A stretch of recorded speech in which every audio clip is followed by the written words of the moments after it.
Good morning, everyone. Want to welcome you guys to another episode of the Black Market Podcast presented by Hack the Markets. I am one of your co-hosts, AC, aka the Market Oracle. I'm Jerome Vincent, aka the Market Prodigy, not to be confused with the Oracle. Definitely not. and you, hey, you got Raheem the Dream checking in, man. Let's get it. Oh yeah, oh yeah. So I know we got a lot of hot topics this morning. One in particular is what a lot of people are talking about: the MLB pulling their game from Georgia over that Georgia voting bill. Now, Mm. me personally, I read the bill. I'm really not getting the suppression that they're talking about, but I know people are hinting at certain things, but I'm not seeing the suppression. I read it for myself. I kind of read through glance. It was like 98 pages. A lot of it is kind of like lawyer jargon, but I'm to be honest, I'm not seeing the suppression that the people are all up in arms about. I see things that are improving the voting process and verifying that you are who you are so that dead people aren't voting and you aren't voting twice or you ain't voting for your grandmama or something like that. So or you know a friend that's not gonna vote, so you gonna take his vote. That's basically what they trying to do. That's how I feel. But So, what's everybody up in arms about? they're up in arms because like they're pointing at certain things like the ballot. I think it's like some drop boxes or something that's going from like 94 down to like 20 something, 23, 25, something like that. But the thing is, before this, drop boxes didn't exist. So I'm not understanding why people are even up in arms about something that was brought in as a provision just because of COVID. And now you want to be up in arms like this thing was around for 100 years. So I'm not getting that part. Another thing is they were saying that out of I think at first you could get a ballot of 180 days before the election. Now you can do it 78. Me personally, I'm never voting 6 months before an election. I'm not voting Wait a minute, 78 days before an election because there's no telling what happens. People die. We know how old these two guys were that was going for the president last year. So either one of them could have croaked in 6 months, and I'm sitting here voting for a dead man now. So then you got that. I was about to. That's a long time ahead. That's just make more room for error, more Exactly. room for manipulation. And You I'm ask not gonna me. be the man that voted for somebody and then a week before the election, this man come out and say he the antichrist. That's not gonna be me. So you feel me? That's how I'm just gonna go ahead and Yeah. just wait until election day. I don't care how early I can go vote, all this provisional stuff, all this things that you could do early. I mean, I want to see leading up to the day. That's how I feel though. So, what is the cutoff for the drop box? Like, what's the earliest that you can put it in, and then what's the latest that you can actually put your ballot into the drop box? Now the Dropbox, I think you can. I think that's what they're doing is they're putting those inside of government buildings, and once they put them inside the government building, you just can go in there. They're not 24 hours anymore. They were 24 hours when they were just out, but in my mind, I mean, like I don't know how safe that is when we're talking about we're trying to do elections and we know how how complex that can be and how safe we want that to be and security around elections. And I just don't know how I feel about ballots just being outside, just sitting there. You know? Like they're just there in the drop Right. box just outside. I mean, but that's just my personal opinion. I don't know. But being inside of the government building, you're just gonna be able to go in there whenever the government building is open. But I'm also looking Right. at it as if you are set on having to physically give your ballot to someone and you're doing like an absentee ballot or something like that.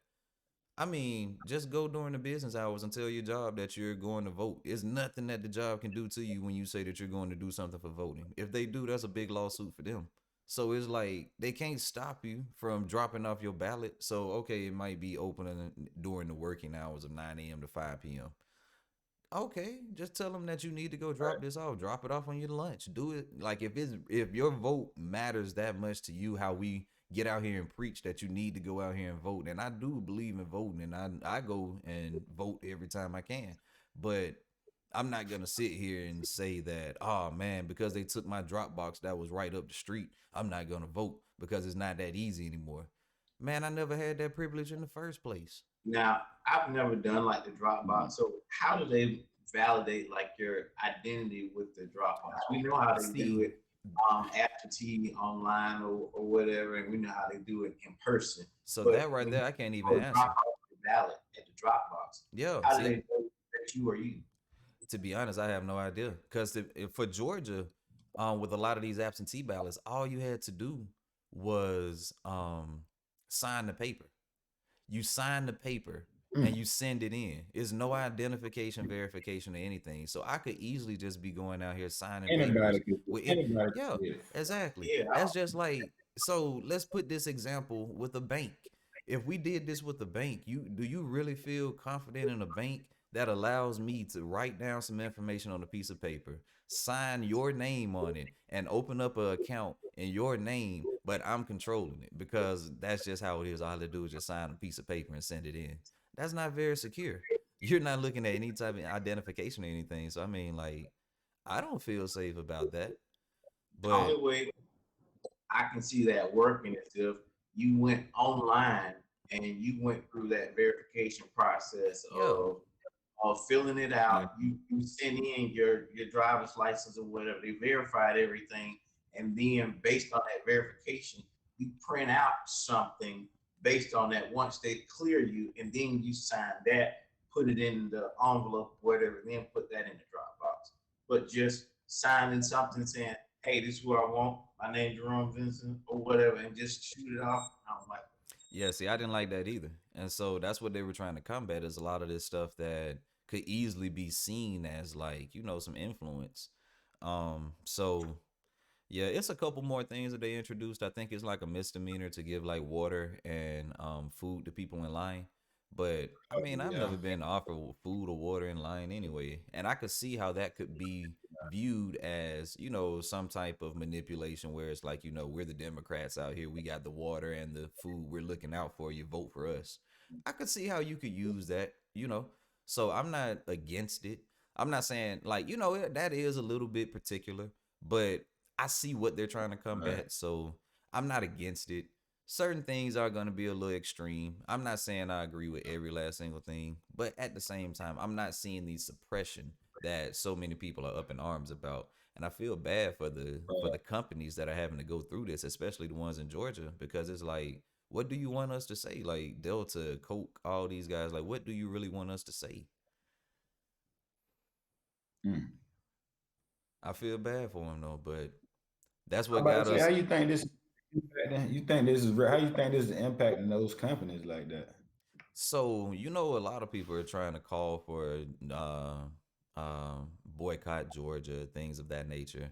So it could definitely be a case where you get like some People trying to Republicans that, boycott Jordan. in a sense, they're trying. So what you got is that's why the MLB left. That's why they moved the not left, not the whole MLB, but the All Star game. Let me say that the All Star game Right, left. right. And so they moved that because of this. And like I said, like it's hurting the state, but I'm not Yeah. seeing the reason for why we're getting affected this way.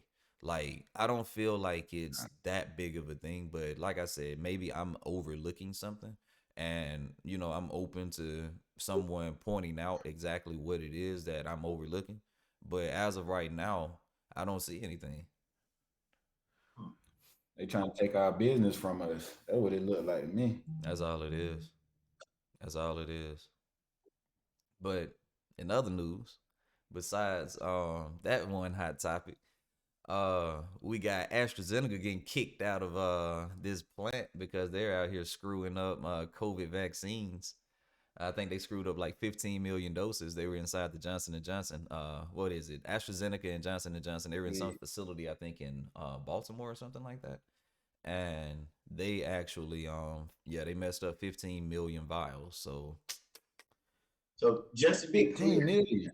Johnson and Johnson and AstraZeneca, they are in no way, shape, or form in business with one another. They just share the same production yeah, facility.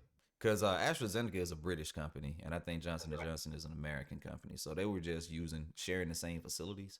But yeah, these guys they already got their stuff banned. AstraZeneca did. So they're not able to get their COVID going on in Europe right now. And now you come over here in America, now you get kicked out of this facility because you screw up 15 million of Johnson and Johnson. So Johnson and Johnson said they take full responsibility, but we know it was AstraZeneca. That's what I'm thinking about. Like, I wonder if people are going to misinterpret that news and automatically see AstraZeneca and Johnson and Johnson in the same story and think, especially with Johnson and Johnson saying, "Hey, we take full responsibility." We know because we're in the know and we follow Yeah. this on a daily basis. But I'm wondering if Johnson and Johnson, if they're going to look at it as, "Hey, Johnson and Johnson is taking over as the new knight in shining armor," or they're going to focus on Johnson and Johnson, say, "Hey, we take full responsibility," and they're going to say, "Hey, we're not going to get the Johnson and Johnson vaccine. We're going to stay with Moderna and Pfizer because it's safe." Hey, that could be a Hey, I'm case. about to say, I saw something recently here on Johnson Johnson. Man, this guy broke out in hives after taking the shot. Oh So wow. might need to stay away from both of them jokers. Man, yeah, because you know, AstraZeneca was giving people blood clots. So yeah, I know I'm not using any of that stuff. So I'm just gonna, I'm gonna wait my turn. I know that people saying that you can get the COVID vaccine right now. I'm gonna wait. I know, Jerome. I know you got yours though. Yeah, How you feeling? I got the Pfizer. I Okay, mean, Hey, what Johnson and Johnson has gone for them is that you only have to take one of those versus I think Moderna and Pfizer. You have to basically take that in two separate doses. okay. So how you feeling? You feeling pretty good? Feel fine. I mean, my arm was sore first day and second day, but now like I'm not drowsy, my arm's not sore. Okay, Nothing. that's good. That's back good. to You normal. got all your doses, or you just got one? I just got one so far. Okay. And in like 2 weeks, I have to go back and get the second. Okay, so we're gonna be checking up on you in 2 weeks. We're gonna Yeah, see. man. We're gonna see what I done look like happened, a zombie in 2 weeks. and we're gonna see if he's still Jerome or if he is an Right. X-Men. Hey. That's right now. I start stronger or something Yes, like that. man. Start glowing. We gonna see if we got Jerome or if we got Beast. I might not. I might not be that. I might go get a third dose.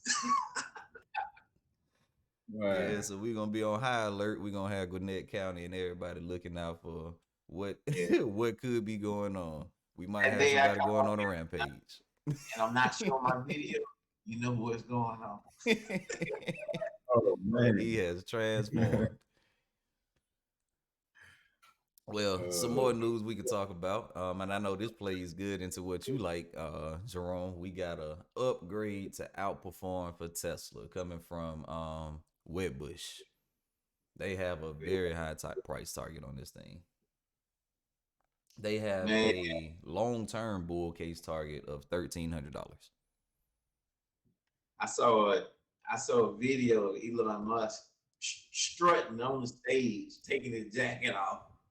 This man coming out on stage like he Rick Ross or somebody. I I'm like, think I what is saw this that too. No, That was hilarious. dude is partying. what? I mean, but I would be too if he got the SpaceX thing Yeah. about the launch. Yeah, Tesla and is going up, so he feeling good right now. yeah, because you know that Yeah. Starlink is going to be pretty good with the I think that's the internet and stuff that he's trying to bring. Mhm. So that's pretty good. Yeah, they're saying But Neo and Xpeng over in China, they're saying that those strong numbers are showing that global EV demand is skyrocketing. oh yeah, yeah, I've been Hey, following that EV scene for a minute. I first got my feet wet with it with Neo. That was like a large percentage of my portfolio for a while, and all of a sudden, like I think toward the end of last year and right before the market started to go down with the yield rates and everything, as the market went down, EV kind of went down with it. And the big players were outside of Tesla. You had like you had Neo, and I think you guys remember Nikola and workhorse. Oh yeah. But if we focus on Nikola, it's like, where are they now? I mean, that thing was taking off. Yeah. Well, I'll tell you what happened with them. There's something called the Hindenburg report. So basically, they exposed Nikola and did like a deep dive into their balance sheet and showed that, hey, they were kind of like misrepresenting some of their numbers, some of their margins, and really it's like, well, do they really have a realistic, because they don't have a product right now, so their whole stock right now is based on what we're going to do, and these are the profits that we're going to have. They started looking at that and exposing and saying, well, these numbers don't really add up, so the valuation that you're presenting to the public is fictionalized at this point. So that's why Nikola really took that dive. Then you move forward to another company that just got put on that Hindenburg list is Ride. Now, I mean, I'm super bullish on Ride. And I'm like, man, if you look at Ride, the price point right now, it's screaming, it's jumping up and down, screaming, saying, buy me, buy me, buy me. But Yeah. you can't look at that and then not look at the news too. They got put on this Hindenburg report. I don't think the outcome of this is going to be as bad as what Nikola went through. They did look through the numbers and they showed that yeah, they have to reallocate some funds or whatever from R&D and stuff like that. Their margin is not going to be as high as it was reported, but they're actually building vehicles. I think they showed online like a week ago or something. They actually showed the Ride is the EV truck. They showed the prototype of that. Showed them like the workers there at the plant cheering as one rolled off the assembly line. So at least, nice. Oh, so it's actually one that's put together now. Oh yeah, they're driving. Oh yeah. Oh nice. So this is more of a real product right here. The only negative part about it is just that it's in that Hindenburg report. But I think that the fact that they have a real tangible product and the fact that it's price point right now, I think that people are still going to buy that one.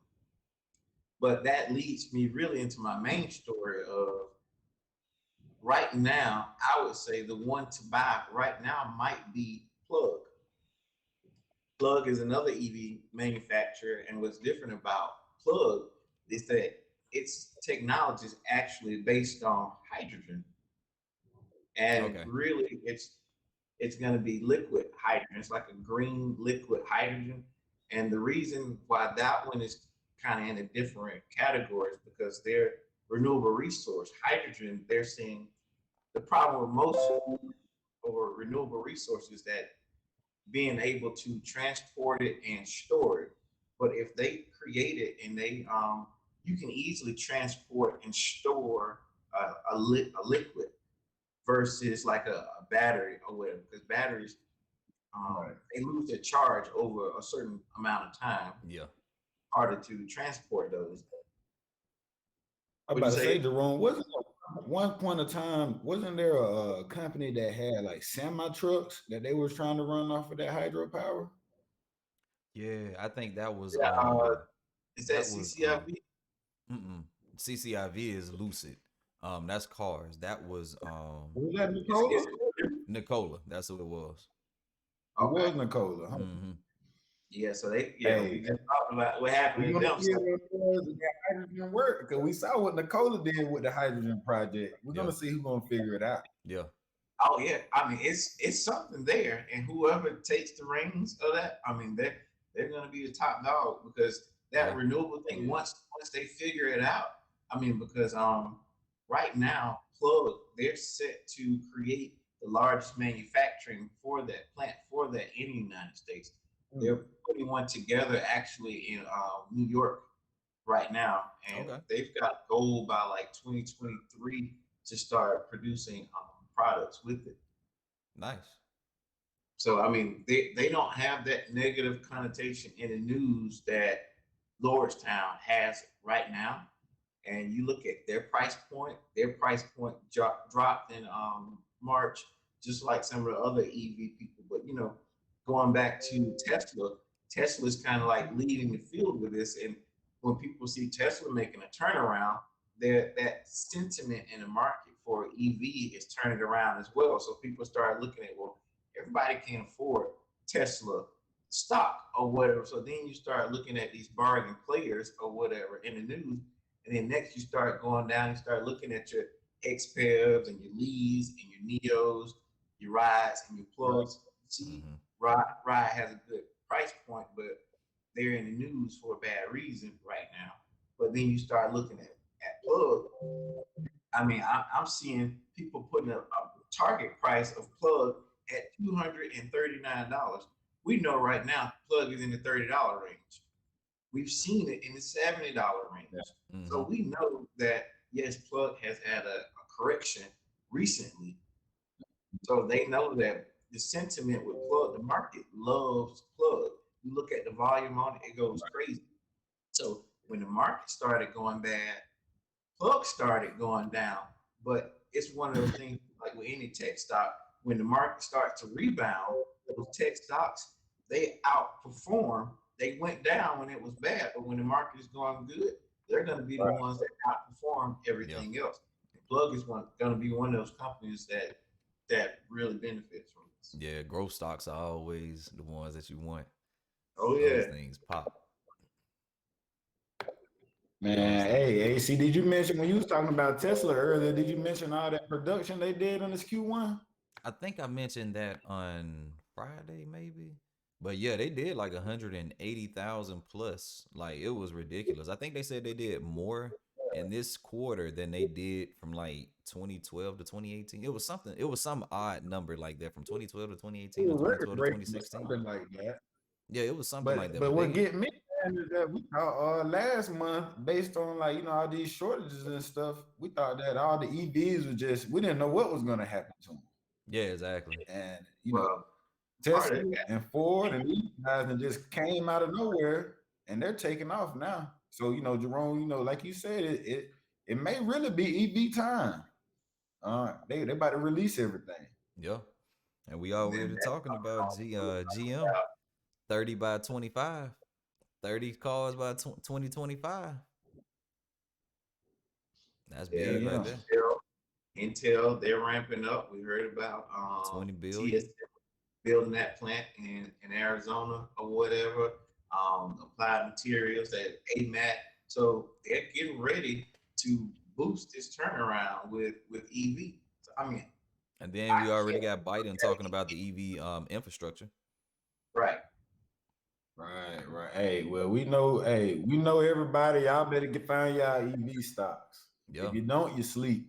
EV as well as what's the other one? The American, not the American companies, but the mainstream companies. We've been focusing really on the new companies, but when you start throwing in GM, you talked about Ford, Volkswagen, and silently nobody is talking about BMW. They are a major player in this right now. I mean, they're building them now. I mean, they may be on the steepest curve right now for EV behind Tesla, but nobody's talking about them right now. And I'm a Beamer man, so I'll look at them. I'm gonna look at them. Yes, sir. Hey, you ain't lying. Shoot, we talking about this EV, man. Let's go to the real deal, man. What's the real deal, man? Tell us. The real deal. We got pistons and everything. Firing off, man. So, we're gonna talk about this oil because I think last week we mentioned ACU's wondering what's to expect right now. And we mentioned that oil may go up based on everything opening back up. And that's exactly what the OPEC and all the allies have made an agreement on, that they're about to start ramping up production for the next 3 months. So they're about to ramp it up. They about to ramp it up. So if they ramping up production, then that means that prices should start coming down, right? Ideally. Hey man. So supply has gone up. Yeah, supply going up. Demand is growing. Hey, and that demand ain't really going up that much because it's a lot of people switching over to these electric vehicles now. They're Hey, saying but that a that's what they million gonna be in about 4 or 5 years. But They're gonna sell a million well, in a the year. demand might be going up because because of the vaccines. The vaccines are gonna have people the going back to man, work, so they're gonna be getting Yeah, back on the the road. man is going up. yeah, most definitely. The man is going up off of that. That's what they that's what I think that they're expecting to be able to make a lot of big money off of and why they're ramping it up to Okay, and then prepare. travel, that too. Hmm. Like with the planes and the Hmm. boats and all that stuff. I mean, Oh, So, you talking about planes and travel? Y'all see Delta? planes, trains, and automobiles. That's all. You can't talk about one without talking about the other. That Delta that right canceled too. like 100,000 flights or whatever, so that they can make room for the middle seats. All right. They going back to the restrictions. Hmm. I Okay. guess they're getting comfortable with because of the vaccines. They want to start flying. Hey, that's no I problem. hadn't looked at plane tickets in a while. So does that mean that the ticket prices are going back up since people are trying to fly now? You know what? I don't know. I'm gonna have to check something out too because I haven't really looked at any plane tickets. I believe so. Actually, prices are going up, Jerome. Because Okay. my mom, she's a travel agent, and she was looking at some prices to look for someone here recently, and her prices in comparison to someone who booked maybe a week or even two ago was significantly different. Wow. That's odd. Wow. Significantly different from 200 to about $400. Wow. They That type double. of difference. They But it double. makes you wonder why Delta all of a sudden, everything, we got the vaccines, people feeling good about traveling, but then why would they take a step back and open up those middle seats? Because they're losing revenue Mm-hmm. for that. Hey, I So was about is to it like say, we want you to feel better about and safer about it, and we think that you're going to book more flights with us because you feel safer because we're doing social distancing, or have they looked at some kind of advanced statistics and see that, hey, we're not as far along as the public thinks we are? I'm gonna Because tell you worst what the thing advanced statistic was. is that, hey, we got to quarantine a flight of people because everybody got COVID, and they done did this tracing, this contact tracing back to this flight. Hey, I'm gonna tell you what the advanced statistic was.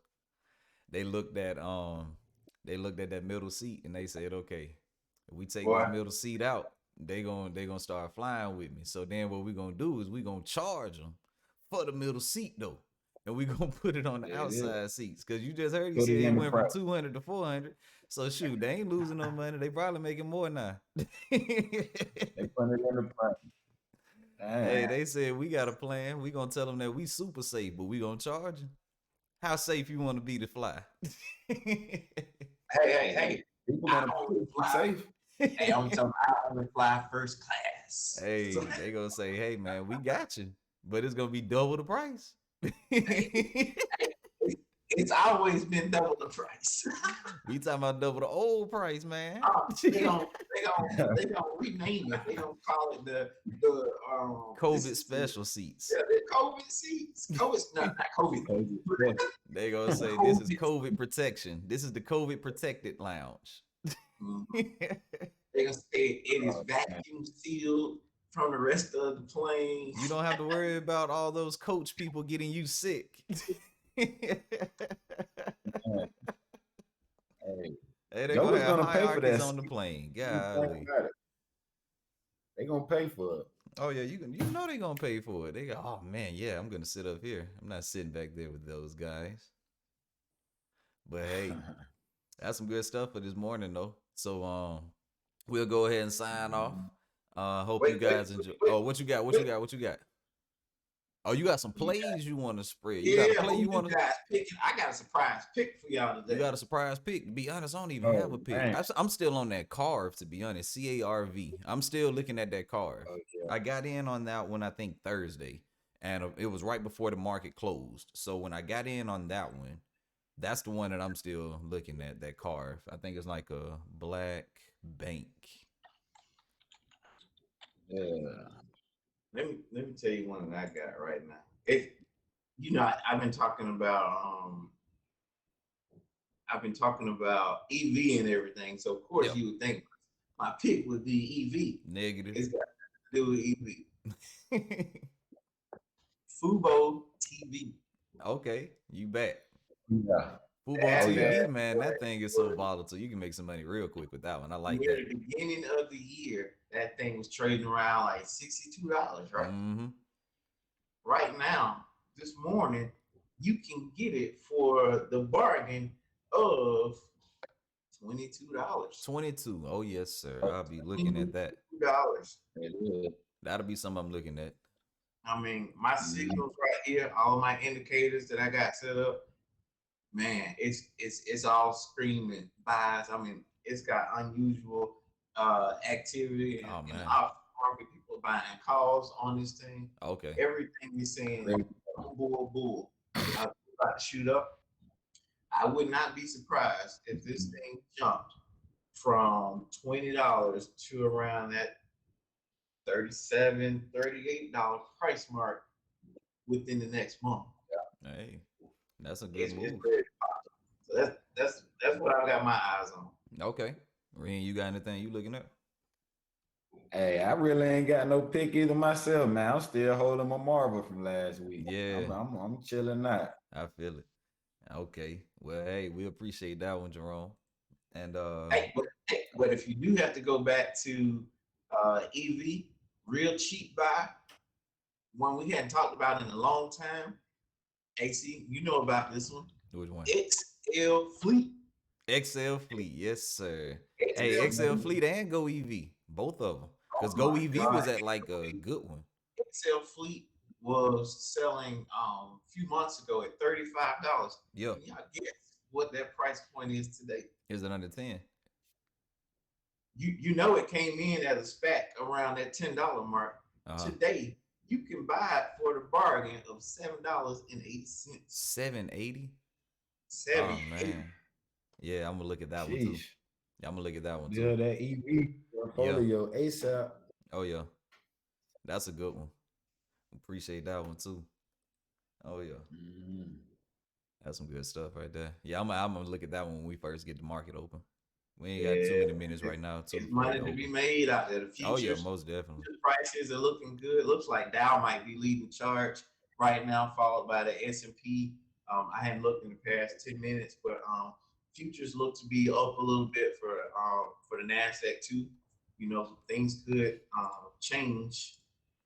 And then that thing that I usually check in the morning times is the 10-year yield. It's at about 1.72 this morning. What I've noticed is that 1.75 is the highest that we've seen this year. But people are getting used to it being around that 1.7 mark now because that's the new normal, and it's going to continue to rise. So it's not scaring people. Yeah. Now, so people saw that jump, that initial jump, and that's what really got them is the fact that they thought it may move a little bit quicker than it did. Yeah. So, that's just that initial panic. People just gonna like overpress it one way or another. They just push it a little bit too much and get a little too overzealous. I always see that market really good at doing that type stuff. But we don't have anything else. I guess we can go ahead and close out the show now. We appreciate you guys for tuning in. Tell a friend to tune in and subscribe to the channel for sure. And we'll see you guys on Wednesday morning. So have a good day trading, guys.